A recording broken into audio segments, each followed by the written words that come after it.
Hello everybody, this is Shady, and for today's video I thought, with it being October time now, I'll do my kind of spooky video. And I thought I want to talk about one of my favourite games, Final Fantasy VIII. And there's a particular fan theory, it's called the Squall is Dead theory. I want to kind of go over it today. I've actually done a video on this before, and yeah, I find it really fascinating. I really love fan theories. It's just something that I don't know, I'm just so fixated on. And this is one of the first ones that I can actually remember. It's a really interesting one. There's actually a website dedicated to it, which is still available to this day. The first video I did, I'm going through the website and just kind of discussing it. But I thought I'd go over it in a bit more detail. And yeah, that video, it kind of came off as a bit too dismissive and everything. And even though obviously the theory isn't true, you know, I still think there's a lot of really interesting points it makes, and I still really like it personally.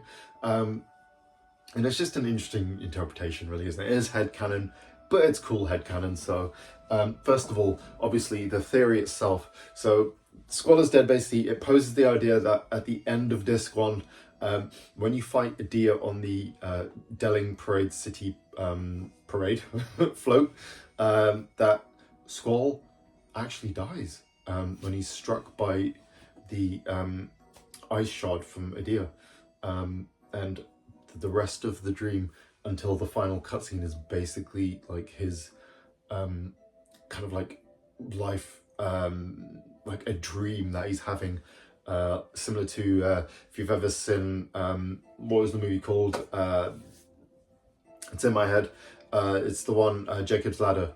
That's essentially that sort of plot. I think there's also like a Twilight show episode where it's a similar thing. This idea that the you know, this person's having this kind of dream or nightmare while they're actually dying. Yeah, it's really interesting interpretation. Obviously, the reason why they come to this conclusion is because the plot seems to take some very interesting and unusual turns from this to, or at least they believe it does. So obviously the evidence, obviously, first of all, there's the section where Squall says, you become just a memory. So there's this section of the game where you go to Galbadia Garden. You just basically, you did the whole part in, I think it's Timber, where you take on the president. I think you try to stop him from doing the speech. It's not in Timber, is it? I can't remember where it is. Delling City, I think it is actually.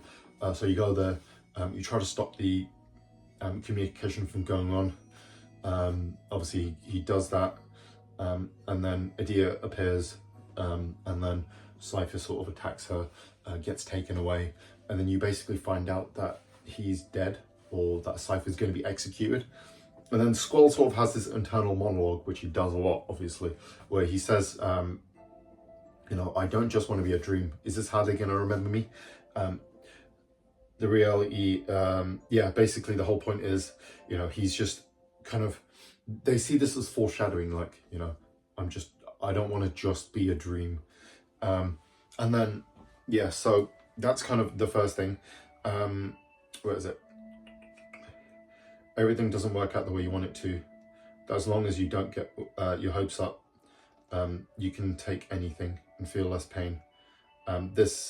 Anyway, whatever wish you have, it's none of my business. That's what Cypher says to Squall earlier in the game as well. Another sort of musing at life and your decisions or something. And obviously the next part is, when you wake up in the prison, Squall is just like surprised why he has no wounds, because he's thinking like, that should have killed me. And then yeah, he's just very obviously, you know, shocked, obviously, you know, because it was a giant thing that basically, it looked like it took out the entire of his torso pretty much. I think there was 2 shots, in fact. Or no, it was just on one side. It pretty much, it looked like it pierced his heart or something. Yeah, and then obviously then there's this idea that you know, the story kind of revolves around him, and everyone kind of, everything seems to be drawn to him. Obviously, he's the protagonist, but the point is, you know, at first, he's just passing the seed exam. And then obviously he goes to, you know, Renoa, for example. She's with Cypher. You know, she's not really his love interest at all. Then she becomes like, you know, she starts liking Squall. And then obviously, you know, he eventually has to take over Garden, and everything kind of just becomes about him, which, you know, typically is how things work in dreams, I guess. That's their point they're trying to make there. And obviously, then there's the idea that you know, there's other weird things like Norg being the person in charge underneath Garden is very strange as well. Just seems to come out of nowhere. The fact that there's not just a sorceress, but then, you know, there's bloody Artemisia in the future who's just happening to pull the strings, which kind of feels like comes out of left field. And then there's obviously the Mumbas is one of the things they point out as well, saying that, yeah, they're just very weird and they just seem to come out of nowhere.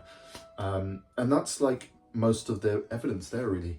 And obviously the you know, I think the main thing is the ending of the game. It comes across as very kind of surreal and kind of left field, and it just I think, you know, that's kind of what really leads to this conclusion, I believe, or why they believe, you know, Squall is dead. But yeah, I think it's really cool and interesting. But obviously, like I said, it ultimately isn't true, really, is it? Though it's a great interpretation, it is just headcanon. And, you know, this is the thing with a lot of these fan theories, I think. I like them. I think they're cool as hell as an interesting kind of interpretation. But the thing is, a lot of the times people like to just assume they're real. They get lost in their own headcanon. This is a thing you find a lot with those different fans or anything. Like, you know, we've seen it with countless things, you know, like the Star Wars sequels, for example. Everyone had these crazy fan theories, and then The Last Jedi happened, and that kind of, you know, everyone was like, what the hell? That's not quite, you know, it isn't in line with my headcanon or whatever. Even though I'm not really a fan of that movie myself. You know, that's just an example. But now I want to really go into each one of the points and kind of break down, you know, the reason why they don't really work, or, you know, they don't really hold up under scrutiny. Obviously, like we said, first of all, this idea that the wounds wouldn't kill him. In my opinion, obviously, you have to remember, this is a Final Fantasy game. It's not really about reality, is it? You know, we get into battles with monsters and we do all sorts of crazy things. We are, you know, in a fantasy world. It's in the name. So, you know, them dying isn't necessarily, or, you know, those sort of wounds not killing them isn't necessarily a big deal, is it? Or something you should fixate on, because really, you know, you can just heal people pretty much straight up. It's easy. And yeah, and I think they explain that when you fall in battle, it's like you're KO'd or something, isn't it? So, you know, the monsters don't actually kill you. They just let you kind of just stay unconscious. You know, all very gamey type of things, isn't it, really? And then next up, I think, yeah, well, my point is that they're trying to apply real world logic to a video game, which I think you're always going wrong when you're going down that path anyway. And the next thing, the idea of the foreshadowing with him, you know, wondering why he's, you know, questioning his life and everything with Sifa. I think with that, obviously, that scene, it's more just, he's, it's the idea of being dead just scares him, really. And Squall is someone who's very much an introvert, so he always has these internal monologues anyway. And, you know, I think he's just, you know, he's someone who's very lonely anyway, so the idea of just dying and, you know, being just a memory, as he says, scares him, which is natural for anyone, really, isn't it? And then obviously we look at the idea that Norg and some of the plot points that are crazy. You know, there's some kind of mental stuff that happens, or off-the-wall stuff that happens in this one, you know. We are, for starters, we're in a school where we're training to be mercenaries, which is kind of a bit strange, first of all. Next, you look at the fact that, you know, we meet up with our teacher and we go into a cave to fight a djinn, Ifrit, as a training thing. That's just a normal training exercise, doesn't it? Makes sense. And then obviously the Mumbas, we actually do, you can hear about them on Disc 1. If you go into the computer in the classroom, you can read about them. It's still there. And obviously Norg, you can actually go to Shimmy Village on Disc 1, I believe. It is there, and you do find out about the Shimmies. They are an actual race in the game.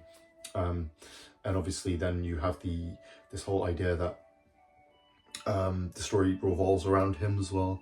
Like, really, that's just pretty standard for most games, really. You know, it's called, like, you know, I don't know if you call it protagonist syndrome or something, but you know, the main characters, or the story's pretty, for the most part, is always going to be revolved around that character. It is their story ultimately, isn't it?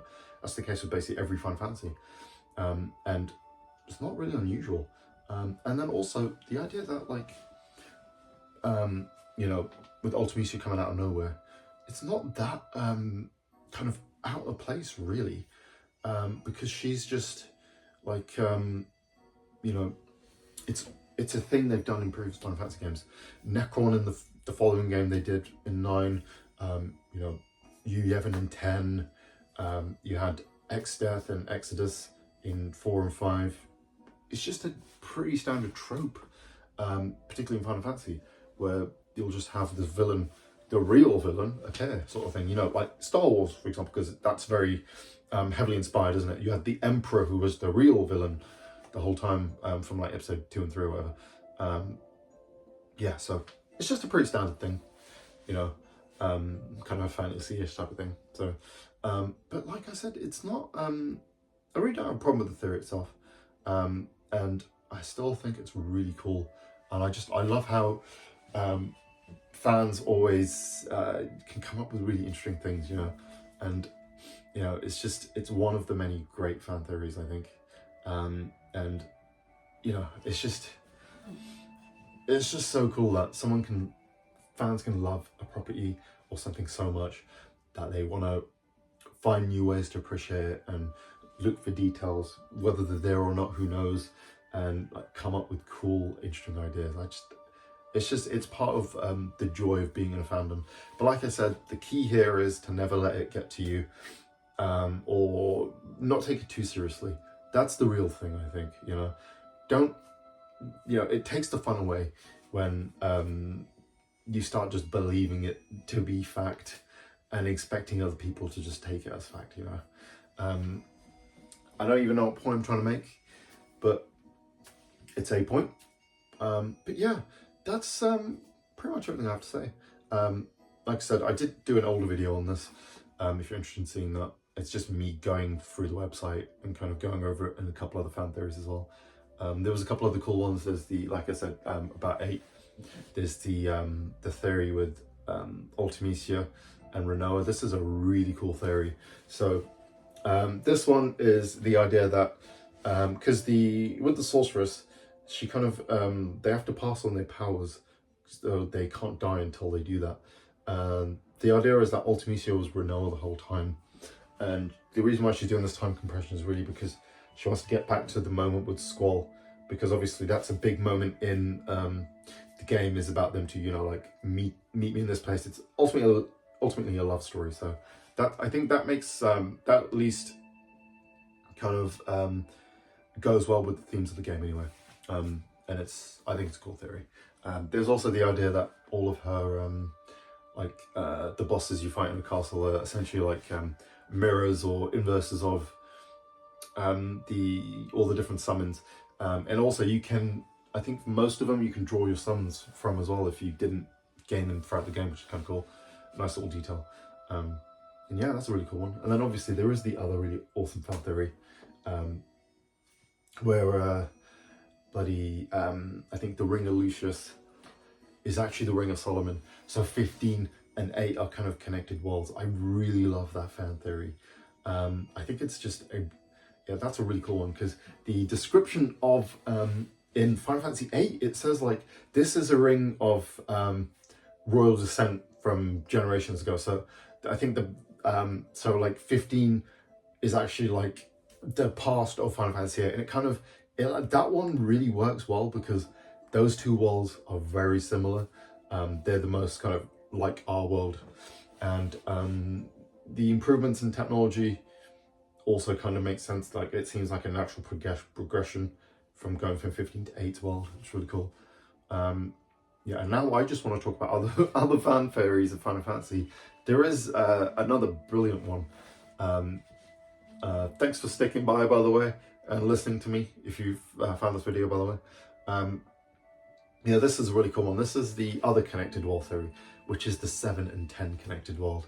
So basically, this is the idea that those two worlds are the same world, because you meet, well, there's a character in Final Fantasy X-2 called Shinra, which is clearly just an allusion to, you know, the name Shinra from 7, but there's an entry in the actual game that says about him, his name being used in generations or building a corporation. No, it's about him looking into, I think it's extracting energy from the earth or something like that. So the idea is that he kind of created the idea of extracting Mako from the planet, and that basically, this one's really interesting because I think one of the scenario writers for both games actually confirmed that this is actually true. So this isn't just a fan theory; it's actually true.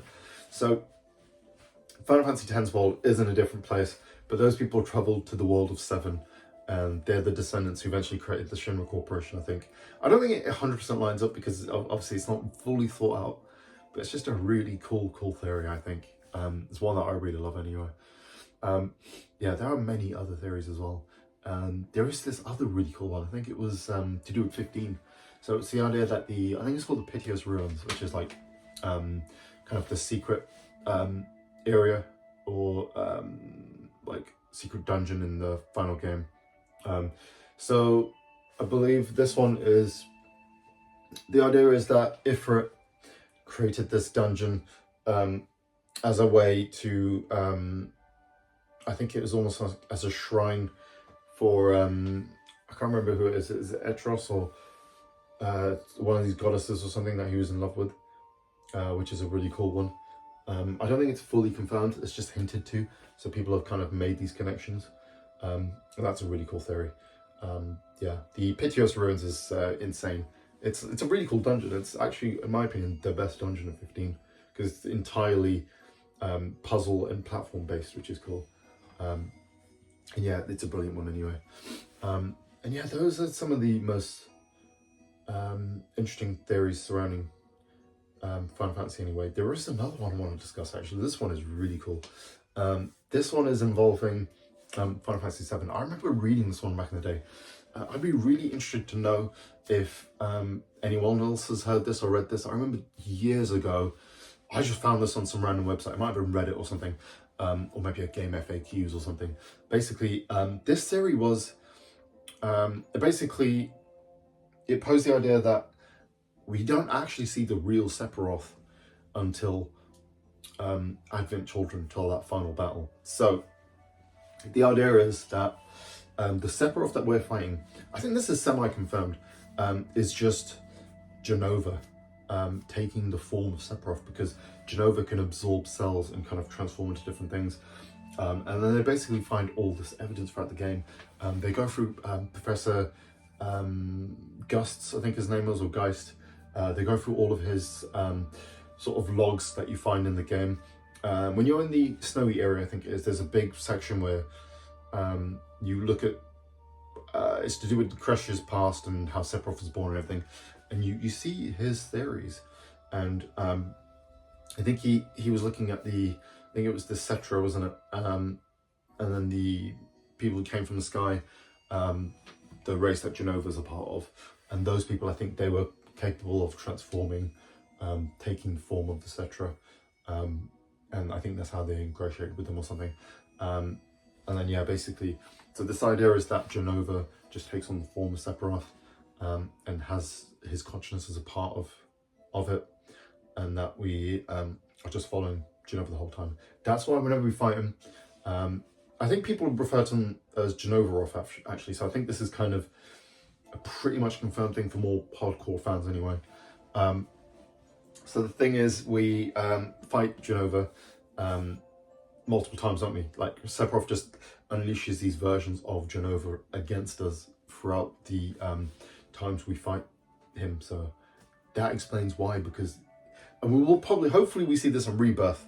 I'm interested to see if they actually do confirm this and that, because I'm assuming that he just kind of like pieces of him go off or something, and then that's how he summons them, or maybe he uses magic, I don't know. But yeah, that's going to be really interesting. And that's one of, I think, the coolest theories anyway, because that one, you know, for me anyway, those are the best ones, the ones that actually, you know, do really consider what's in the game as well. There is also this other thing. This is just going to be me rambling about different things that I love about Final Fantasy, by the way. This was meant to be a Squall Dead theory video, but I don't even know what this is. This is just a generic Final Fantasy video now, like Final Fantasy fan theory time or something. Yeah, I'll worry about that later. But yeah, I'm too excited now. So yeah, what was I going to talk about again? Oh yeah, so this is a really cool thing. It's called, this kind of explains sorcerers and magic in the world of Final Fantasy VIII. So we're talking about the Great Hane. So this was almost a godlike being. I think they were almost like some sort of giant or something, but they basically had all these magical powers, and they were kind of in control of just the normal people of the world. I think they may have created them or something. I don't think they were necessarily a god, but they were like a higher being or something, and they had these powers. And basically what happened, I believe, the Great Hane ended up the people ended up turning on the Great Hane because I think they were too oppressive or something, and then I believe they ripped off, or half of their body was kind of removed from them, and then they kind of that is what and I think Hane maybe fled, and then that part is what led to giving the power of the sorceress. So I think for Hane to die fully, and that to pass in their power or something like that, and then that is where the first sorceress was created. That's kind of like my on the top of my head version of remembering. But yeah, that was that's really interesting. What I like about this is you really have to do a lot of digging to find this. This is what I, it's, Souls fans love the whole lore aspect of the games and piecing it together.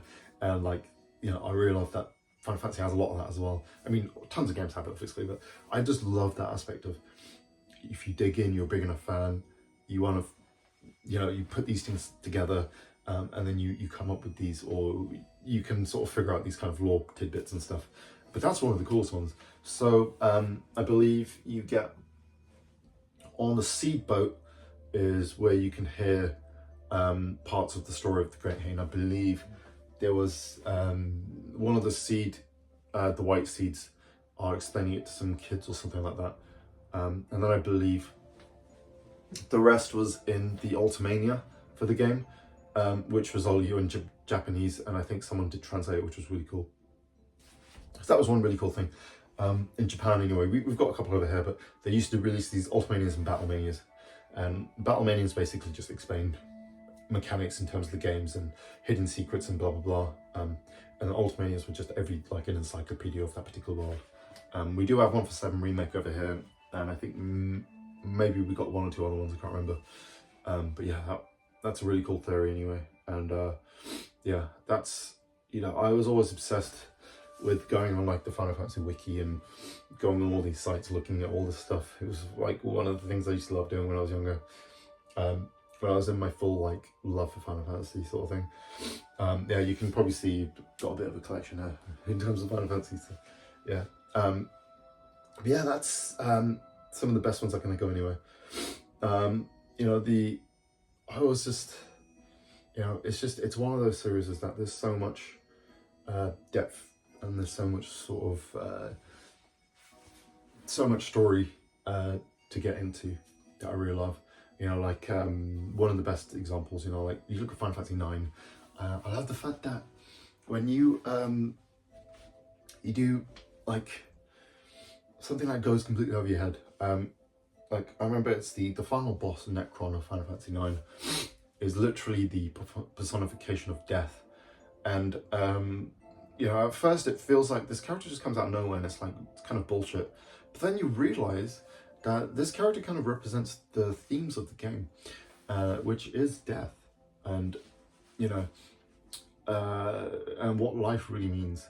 Because the whole thing is that, you know, spoilers, but there's the big plot twist where you find out Zidane was created to be like this kind of angel of death in Terra, or was it Gaia, I think. Kill all these people so their souls can be transported to the people of Gaia, and that they can continue living. And that he obviously kind of just forgot, lost his memory. And then there's the whole thing with Vivi where he finds out him and the Black Mages have kind of a only a short lifespan, similar to like replicants in Blade Runner. And then, you know, he actually like dies at the end as well, which is very sad and something. It's really great. It's like, it's one thing I really like about 9. You know, the ending of the game is Vivi basically like giving his farewells and just saying, you know what, I got to experience a great life with you guys and it was amazing. But yeah, that was just one of my favorite moments, one of the most touching moments in the series anyway. Yeah, it's just, yeah, I don't even know what I'm doing in this video now. But yeah, it's just a great series anyway. And you know, I'm sure anyone, if they clicked on this video and they haven't played these games, you really should, because, you know, the fact that there's all this stuff that fans have sort of gotten into, all these theories people created and blah blah blah. Yeah, I think, you know, it's a series you should definitely get into.